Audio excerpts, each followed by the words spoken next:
నమస్తే. ప్రస్తుతం మనతో పాటు సీనియర్ జర్నలిస్ట్ భరద్వాజ్ ఉన్నారు. ఆయనతో మాట్లాడదాం. నమస్తే సార్. నమస్తే సార్, జగన్ అవినీతిని ప్రశ్నించినందుకే ఆయనని కిడ్నాప్ చేశారు అని చెప్పేసి డాక్టర్ లోకేష్ ఆరోపిస్తున్నారు. ఎంతవరకు నిజమై ఉండవచ్చు సార్? ఎంతవరకు నిజమేనండి. నిజానికి ఆయన నిరసన తెలియజేయడానికి వెళ్ళాడు అక్కడికి, ఎయిర్పోర్ట్కి. నిరసన తెలియజేయడానికి ఆయన వెళ్ళాడు అనేదే వార్తలు ముందు వచ్చినాయి బయటికి. అయితే నేను వేరే పని మీద వెళ్ళాను అక్కడికి. నన్ను పోలీసులు కార్నర్ చేశారు, తీసుకెళ్ళి స్టేషన్లో పెట్టి, గన్నవరం స్టేషన్లో పెట్టి ఆ సిఐ కొంచెం ఓవర్ యాక్షన్ చేశాడు, నా మీద దాడి చేశారు. దాదాపు 20 మంది మీద పడి కొట్టారు. నేను వీళ్ళెవరిని క్షమించను, ఉపేక్షించను, వీళ్ళందరినీ చట్టం ముందు నిలబెట్టి వీళ్ళకి శిక్షలు పడేలాగా చేస్తాను అని కూడా ఆయన మాట్లాడాడు లోకేష్.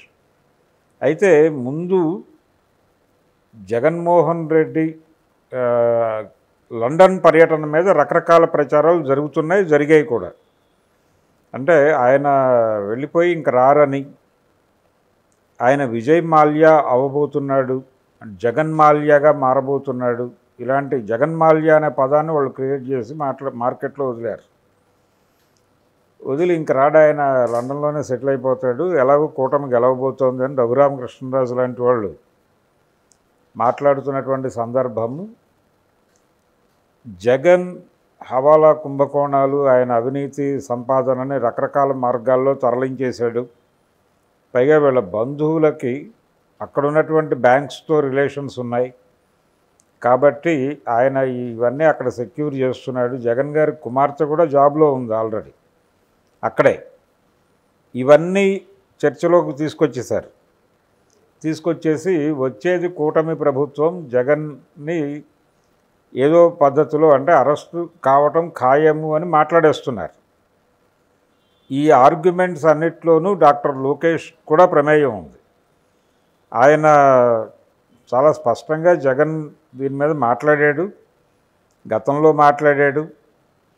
అలాగే ఎన్ఆర్ఐ ఆయన చాలామంది జగన్ ప్రభుత్వం మీద, జగన్ మీద పర్టికులర్గా ఆయన వ్యక్తిగత జీవితం మీద దాడులు చేయటం మాత్రమే కాదు, కేసులు పెట్టినటువంటి సందర్భం ఉంది. ఈ ప్రాసెస్లోనే ఆయన నిరసన తెలియజేయడం కోసమే వచ్చాడు అక్కడికి, ఎయిర్పోర్ట్కి, గన్నవరం ఎయిర్పోర్ట్కి. వచ్చినప్పుడు అక్కడ ఏదో చిన్న ఇబ్బంది జరుగుతుంది అనే ఉద్దేశంతో పోలీసులు ఆయన్ని ముందస్తు జాగ్రత్తగా తీసుకెళ్ళి స్టేషన్లో కూర్చోబెట్టారు. కూర్చోబెట్టిన తర్వాత పోలీసుల బిహేవియర్ అలాగే ఉంటుంది, అంటే కొంచెం ప్రభుభక్తి ఎక్కువ ఉంటుంది. అంటే పదవి కోల్పోయే వరకు, పదవి లేదు అవతల వ్యక్తికి అనేది స్పష్టత వచ్చే వరకు చాలా గౌరవం ఇస్తారు వాళ్ళు, ముందు జాగ్రత్త చర్యగా. ఆ గౌరవం ఇవ్వటంలో భాగంగానే ఇప్పుడు రామ్ గోపాల్ వర్మ గారు ఆ రోజుల్లో లక్ష్మీ ఎన్టీఆర్ సినిమా విజయవాడలో రిలీజ్ చేయాలి అని వెళ్ళినప్పుడు ఆయన ఎయిర్పోర్ట్లో నుంచి బయటకు రాకుండా వెనక్కి తోసేశారు కదా. గన్నవరం ఎయిర్పోర్ట్ నుంచి బయటికి రాలేని కండిషన్లో ఆయన తిరిగి హైదరాబాద్ వచ్చేసాడు. మరి అప్పుడు తెలుగుదేశం ప్రభుత్వమే అధికారంలో ఉంది, జగన్ గారు లేరు. అలాగే జగన్ ఒకసారి వైజాగ్ వెళ్తే అతన్ని కూడా ఎయిర్పోర్ట్లో నుంచి బయటకు రాకుండా నిర్బంధించారు. ఆయన ఎయిర్పోర్ట్ నుంచే వెనక్కి తిరగాల్సినటువంటి సందర్భం వచ్చింది. రేపు రాబోయేది మా ప్రభుత్వమే, మీ అంతు చూస్తాను లాంటి సవాళ్ళు కూడా చేశాడు ఆయన జగన్. అందుకని ఈ ఎయిర్పోర్టులలో జాగ్రత్తలు తీసుకోవటం, అటకాయించటం, ఎయిర్పోర్ట్ నుంచి మనుషుల్ని బయటకు రాకుండా చేయటం అనేది జగన్మోహన్ రెడ్డే కాదు, అందరూ చేశారు, అన్ని పార్టీలు చేసినాయి, తెలుగుదేశం కూడా చేసింది. బీజేపీతో కలిసి ఉన్న రోజుల్లో కూడా జరిగినాయి ఇలాంటివి. కాబట్టి జగన్ ఏదో ప్రత్యేకంగా క్రైమ్ చేశాడు అని చెప్పక్కర్లేదు. చంద్రబాబు నాయుడు గారు కూడా చాలా క్రైమ్స్ చేశాడు. ఆయన అరెస్ట్ అయినటువంటి స్కిల్ స్కామ్లో చాలా స్పష్టంగా దోషి. ఆయన డబ్బులు తరలించిన మాట చాలా స్పష్టంగా వాస్తవం. దాన్ని ఆ సామాజిక వర్గానికి చెందినటువంటి, తెలుగుదేశం పార్టీ సామాజిక వర్గానికి చెందినటువంటి వాళ్ళందరూ కూడా ఖండించే ప్రయత్నం చేశారు. అందులో ఈయన కూడా, లోకేష్ కూడా ఉన్నాడు, డాక్టర్ లోకేష్. డాక్టర్ జయప్రకాష్ నారాయణ గారు చాలా స్పష్టంగా ఆ కేసులో చంద్రబాబు నాయుడు గారికి ఏ ప్రమేయము లేదు, అసలు ఆ స్కామ్ మీద ఇలా కేసులు పెట్టడమే చాలా దుర్మార్గం ఉన్న పద్ధతిలో వారు కూడా వ్యాఖ్యానాలు చేశారు. చంద్రబాబు కేసు వ్యవహారంలో స్కిల్ స్కామ్ అంటున్నారు కదా దాన్ని. అంటే ఆ సామాజిక వర్గం మొత్తం ఒక యూనిట్గా మారి వాళ్ళు అవతల వాళ్ళ మీద దాడి చేయటం అనే కార్యక్రమం జరిగింది. అలాగే ఇక్కడ హైదరాబాదులో కూడా చంద్రబాబు అరెస్ట్ అయినప్పుడు ఒక మీటింగ్ జరిగింది. ఐటీ ప్రొఫెషనల్స్ వీళ్ళందరూ కూర్చుని గచ్చిబౌలిలో ఒక సమావేశం నిర్వహించినటువంటి వ్యవహారం మనకు తెలుసు. చాలామంది ఎన్ఆర్ఐలు నేరుగా అంటే జగన్ని తప్పించడం కోసం ఫండింగ్ చేశారు అనేది కూడా విన్నాం మనం. ఈ అన్ని వ్యవహారాల్లోనూ లోకేష్కి ప్రమేయం ఉంది. ఆయన స్పష్టంగా జగన్ వ్యతిరేకి. ఆయన్ని అక్కడ చూడగానే వీళ్ళు రియాక్ట్ అయ్యి అంటే ఏ నిరసన జరుగుతుందో అనే ముందస్తు జాగ్రత్తలో భాగంగా స్టేషన్కి తీసుకెళ్లారు. స్టేషన్కు వాళ్ళ బిహేవియర్ ఎలాగైనా ఉండొచ్చు. పోలీసుల ప్రవర్తన అందరి పట్ల ఇప్పుడు రఘురామకృష్ణరాజుని కూడా అలాగే వ్యవహరించారు. ఆ రోజున తీసుకెళ్ళినప్పుడు స్టేషన్లో వాళ్ళు వ్యవహరించిన తీరు మీద చాలా విమర్శలు ఉన్నాయి. చంద్రబాబు గారు కూడా నాకు జైల్లో సెక్యూరిటీ లేదు అని వాపోయిన సందర్భం చూసాం మనం.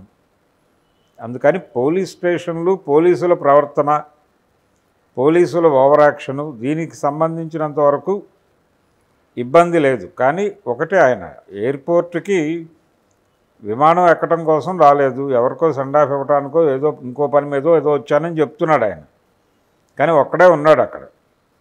ఆ ఒక్కడు ఉండటమే అనుమానాలకు దారితీసింది. ఆయన ఏదో స్లోగన్ ఇవ్వటమో లేకపోతే ఏదో ఒకటి చేయటమో ఒక నిరసన తెలియజేసే కార్యక్రమం ఏదో ఆయన బ్రెయిన్లో ఉంది. మొదటైతే ఆయన నిరసన తెలియజేయడానికి వెళుతున్నాడనే వార్తలు వచ్చినాయి. ఎట్లా లీక్ అయింది, ఆయన వెళ్ళలేదు, ఇంకా వెళ్ళక ముందే వార్త బయటకు వచ్చింది ఆయన వెళ్తున్నాడు అని. అంటే ఇందులో ఏదో ప్రోగ్రాం ఉంది ఆయనకి. ఆయన ఇప్పుడు దాచేసి మాట్లాడుతున్నాడు. కానీ ప్రభుత్వం మీద అంటే ప్రభుత్వానికి పోలీసులు సహకరించారు. ఇప్పటికీ జగన్ పోలీసుల్లా వ్యవహరిస్తున్నారు వీళ్ళు. జగన్ అధికారం కోల్పోబోతున్నాడు మరికొద్ది రోజుల్లో, కూటమి గెలవబోతోంది అనే కాన్ఫిడెన్స్ ఉంది ఆయనలో, లోకేష్లో. ఆ కాన్ఫిడెన్స్తోనే ఇప్పుడు మాట్లాడుతున్నాడు ఆయన. ఎవరు గెలుస్తారు ఎవరు ఓడిపోతారు అనేది అంత ఈజీగా చెప్పే పరిస్థితి లేదు ఏపీలో. ఎవరికి వచ్చినా అంటే ఇద్దరికీ కాన్ఫిడెన్స్ లేదు. చంద్రబాబుకి కాన్ఫిడెన్స్ లేదు, జగన్మోహన్ రెడ్డికి కాన్ఫిడెన్స్ లేదు. ఒక గందరగోళపు రాజకీయ వాతావరణం ఉంది అక్కడ. ఈ వాతావరణంలోనే పోలీసులు ఎందుకైనా మంచిదని కొంత ప్రో జగన్ వ్యవహరించే పద్ధతిలో వెళ్ళారు. అక్కడ ఎయిర్పోర్ట్లో ఇతను ఏదైనా గొడవ చేసే ఛాన్స్ ఉందని తీసుకెళ్లారు తప్ప ఇతని మీద ఏదో వ్యక్తిగతమైన కక్షలో మరొకటో లేదు. రేపు పొద్దున ఒకవేళ కూటమి గెలిస్తే వీళ్ళు సారీ చెప్పు కూడా వస్తారు. ఎటువంటి ఇబ్బంది లేకుండా, ఎటువంటి సిగ్గు లేకుండా పోలీసులు ఇలా వ్యవహరించిన సందర్భాలు గతంలో కూడా అనేకం ఉన్నాయి. అందుకని లోకేష్ చేస్తున్నటువంటి ఆరోపణలు, డాక్టర్ లోకేష్ చేస్తున్నటువంటి ఆరోపణల్లో తనని తాను పెంచుకునే ప్రయత్నం చేస్తున్నట్టుగా కనిపిస్తుంది తప్ప తనని తాను పెంచుకుంటూ అవతల వాళ్ళ మీద దాడి చేసేటువంటి ప్రయత్నమే కనిపిస్తోంది ఆయన టోటల్గా ఆయన స్టేట్మెంట్స్ అన్నిట్లోనూ. అందుకని ఆయన మీద సింపథెటిక్గాను మరొక విధంగానో ఆలోచించాల్సినటువంటి అవసరం లేదు. ఆయన చాలా స్పష్టంగా ఒక ప్రోగ్రామ్తోనే వెళ్ళాడు ఎయిర్పోర్ట్కి. ఆయన ఏమి ఊరికనే ఆషామాషిగా వెళ్ళిన సందర్భం అయితే లేదనేది నా పర్సనల్ ఒపీనియన్.